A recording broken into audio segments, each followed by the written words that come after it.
Hi, this is Alcan. Welcome back to my channel. Oh, I'm wearing my Gen Packs t-shirt, Jen McAllister. It's funny, using someone from Pennsylvania's t-shirt to talk about today's video.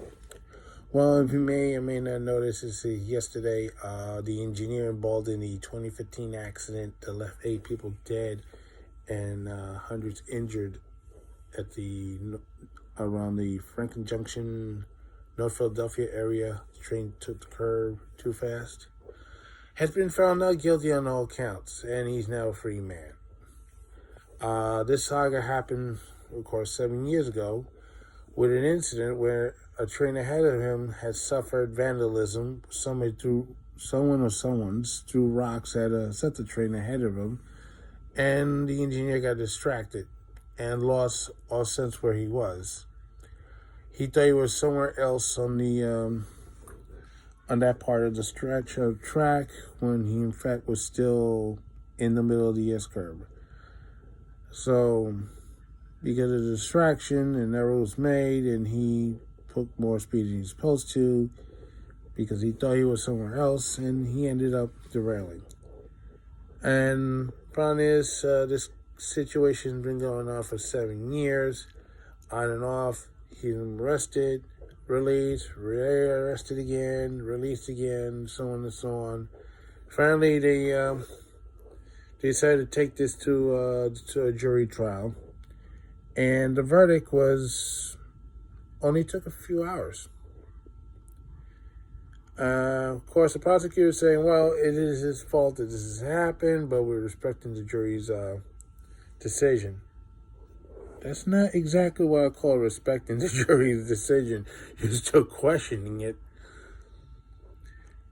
You should just say, well, we're respecting the jury's decision, and that's it.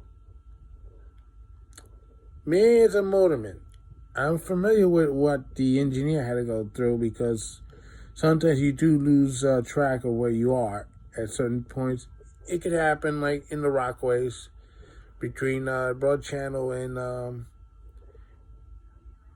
and what is it, Howard Beach, either direction, especially in fog.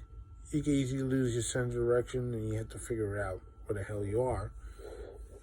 Fog, nighttime, so on. Because if you don't, you got timers up to the wazoo on either side, especially Broad Channel, because you got the stupid opto trains over there, but shuttles going to Rock Park. You got to pay attention to those timers. But yes, people do get lost. And this is not the engineer like the one in Spain that engineer was a train buff too, but he was taking photos of the train as it was clocking. High rate speed. He had a photo of the speedometer. That guy was on the phone talking to someone, telling what track the train was going to be when they got into the station. He lost sense of where he was. And so when he came out of the tunnel, he thought he had a few more tunnels to go, and lo and behold, no. Came to the curb, and he derailed. Now that guy is serving time. The engineer in this situation didn't have that history. He had a good track record until the accident. What should have been held accountable is the individuals responsible for throwing the rock on that train ahead of him, which they had not found as of yet. And unfortunately, there will be, because all the wokeness is happening since the George Floyd situation. These people will never be found. It didn't seem they had any interest looking after them, because they could be charged with the 8 counts of manslaughter, because that's what they should be charged if they ever been found. So, in case anybody knows who these jokers were who was throwing these rocks at that train that night, it's in your best interest to tell the authorities who these people are. They shouldn't be hiding. They did something that cost 8 people their lives. There's no reason for you to hide these people anymore. So, you know who you are, turn them in. Even if you're one of them who did it, turn yourself in. Because now, then can they go after the engineer again? You're the next one they have to come after. And Amtrak had to settle the case for over $200 million. Well, part of it's their fault too, because they didn't have the positive train control at the time to reduce the train speed or stop the train if it were a violation were to take place. Had positive train control been in place in 2015, that train would not have derailed. And in fact, this is a problem that's happening in the country in that time area. You had Metro North train derail at Spuyten Duyvil, also no positive train control. You had a Long Island Railroad train smash into the bumping block on Atlanta Avenue, no positive train control. You had a New Jersey Transit train crash horrendously at Hoboken Terminal, again, no positive train control. And this is not the first time Amtrak had an accident with no positive train control. They had the Cascadia train on the other side of the country.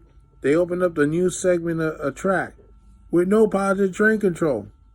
And on the first day, it crashes. So, this is a pattern that's going on, for time to time. And I have to criticize the agencies involved because they were dragging their feet on this positive train control. They had all the other updated signal system. What is the big deal with you couldn't have the positive train control? Or had something in its place until you came. Ironically, after the 2013 accident on Metro North, they put something in to reduce the speed on the trains. They could have done that sooner. They just chose not to.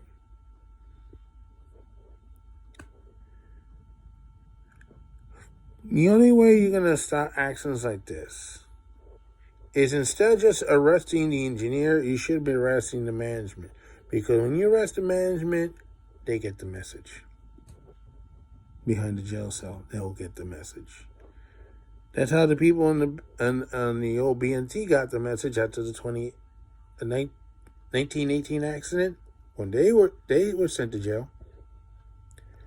But when 1991 came around and you had the 14th Street derailment, yes, the motorman was sent to jail, but not the management. And as a result, between 1991 and to 1995, you had still had accidents happening again. The most important part of the safety feature that was not put in place after the 1995 accident on the Williamsburg Bridge. But if you had sent management to jail in 1991, that problem would have been solved. There wouldn't have been no accident. So, but see, this is my point. You can blame the engineer, but at the end of the day, if management doesn't want to put in the safety features to prevent these accidents, they're going to continue. So this is Alcan saying so long for now, and don't forget to stop. And we congratulate the engineer on finally getting this behind them. And to the families who lost ones on that train, we understand your grief, your sorrow. But the thing is, you should now be looking for the people responsible for the other incident and hold them accountable. Because if you don't hold them accountable, they're going to do this again. And somebody else is going to get hurt or killed. All right.